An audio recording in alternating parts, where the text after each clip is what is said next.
भारत को मंदिर का देश यूं ही नहीं कहा जाता, कुछ तो बात है यहाँ के मंदिरों में जो हजारों किमी दूर से लोगों को अपनी श्रद्धा और भक्ति के कारण आकर्षित करती हैं। यहाँ हजारों ऐसे मंदिर हैं जिनका अपना एक इतिहास और रहस्य है, जिनसे आज तक न कोई पर्दा उठा सका और शायद किसी के बस की बात भी नहीं है।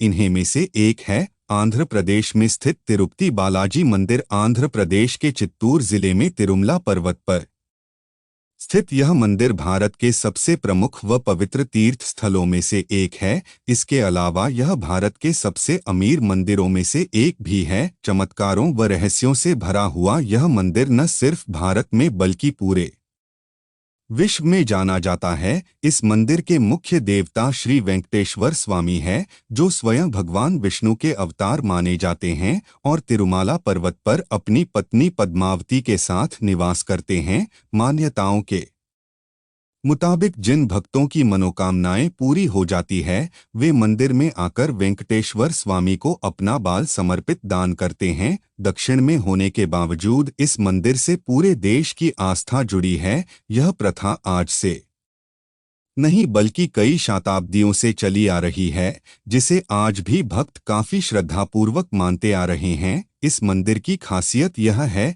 कि यहाँ न सिर्फ पुरुष अपने बाल का दान करते हैं, बल्कि महिलाएं व युवतियां भी भक्तिभाव से अपने बालों का दान करती हैं। पौराणिक किंवदंती के अनुसार प्राचीन समय में भगवान तिरुपति बालाजी की मूर्ति पर चींटियों ने बाम्बी बना ली थी, जिसके कारण वह किसी को दिखाई नहीं देती थी। ऐसे में वहां रोज एक गाय आती और अपने दूध से मूर्ति का जलाभिषेक कर चली जाती। जब इस बात का पता गाय मालिक को चला तो उसने गाय को मार दिया, जिसके बाद मूर्ति के सिर से खून बहने लगा। इस पर एक महिला ने अपने बाल काटकर बालाजी के सिर पर रख दिया। इसके बाद भगवान प्रकट हुए और महिला से कहा, यहाँ आकर जो भी मेरे लिए अपने बालों का त्याग करेगा, उसकी हर इच्छा पूरी होगी। तभी से ये केशदान की परंपरा चली आ रही है। पौराणिक मान्यताओं की माने तो भगवान विष्णु ने कुछ समय के लिए स्वामी पुष्करणी नामक सरोवर के किनारे निवास किया था। यह सरोवर तिरुमाला के पहाड़ी पर स्थित है,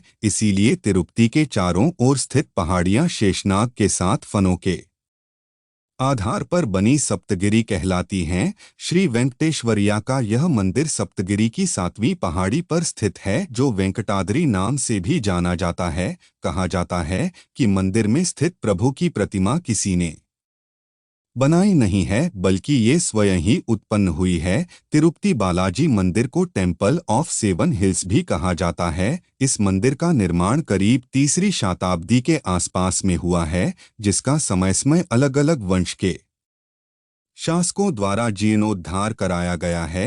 5वीं शताब्दी तक यह मंदिर सनातनियों का प्रमुख धार्मिक केंद्र बन चुका था। कहा जाता है कि इस मंदिर की उत्पत्ति वैष्णव संप्रदाय ने की थी। 9वीं शताब्दी में कांचीपुरम के पल्लव शासकों ने यहाँ कब्जा कर लिया था। इस मंदिर के ख्याति प्राप्त करने की बात की जाए तो 15वीं शताब्दी के बाद इस मंदिर को काफी प्रसिद्धि मिली, जो आज तक बरकरार है। कहा जाता है कि एक बार भगवान विष्णु अपनी पत्नी लक्ष्मी के साथ क्षीर सागर में अपने शेषशय्या पर विश्राम कर रहे थे। तभी वहां भृगु ऋषि आए और उनके छाती पर एक लात मारी। इस पर क्रोधित न होकर विष्णु जी ने भृगु ऋषि के पांव पकड़ लिए और पूछा कि ऋषिवर, आपके पैरों में चोट तो नहीं लगी? लेकिन लक्ष्मी जी को ऋषि का यह व्यवहार पसंद नहीं आया और वे क्रोधित होकर बैकुंठ छोड़कर चली गई और पृथ्वी पर पद्मावती नाम की कन्या के रूप में जन्म लिया। इस पर भगवान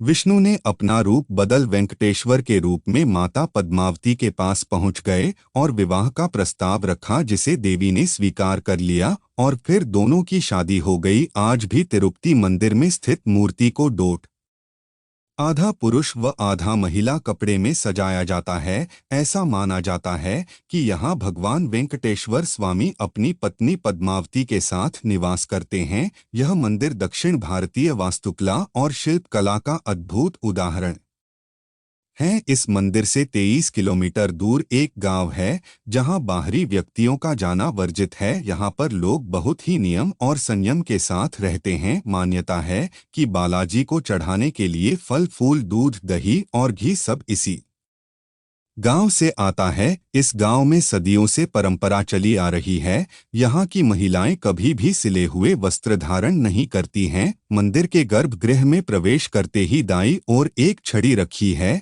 जिसको लेकर कहा जाता है कि बालाजी की मां उसी छड़ी से उनकी पिटाई करती थी। पिटाई के दौरान ही उनकी ठुड्डी पर चोट लग गई थी जिस पर उनकी मां ने उस चंदन का लेप लगाया था जो प्रथा के रूप में आज भी चली रही है। मंदिर की मूर्ति में वेंकटेश्वर स्वामी खुद निवास करते हैं और इसीलिए मूर्ति के सिर पर लगे बाल असली है जो कभी आपस में उलझते नहीं और मुलायम बने रहते हैं। मूर्ति पर कान लगाकर सुनने पर समुद्री लहरों की ध्वनि सुनाई देती है और मूर्ति में भी हमेशा नमी बनी रहती है। मंदिर में एक दिया है जो कई शताब्दियों से निरंतर जलता आ रहा है। रहस्यमयी बात यह है कि इस दीपक में न तो कभी तेल डाला जाता है और न कभी घी। गर्भगृह में प्रवेश करने पर मूर्ति मध्य में स्थित दिखाई देती है, लेकिन गर्भगृह के बाहर से देखने पर मूर्ति गर्भगृह में दाईं ओर स्थित दिखाई देती है। वेंकटेश्वर स्वामी की मूर्ति पर पचाई कपूर लगाया जाता है।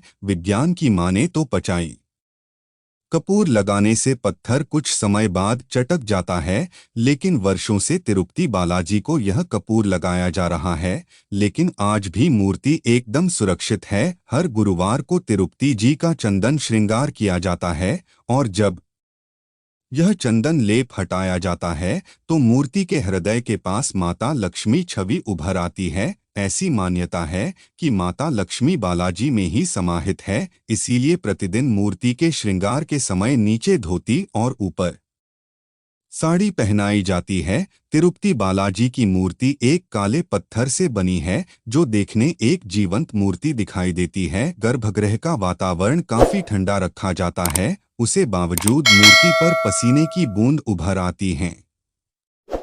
मान्यता है कि बालाजी को अत्यधिक गर्मी लगती है जिससे उनकी पीठ भी हमेशा नम रहती है।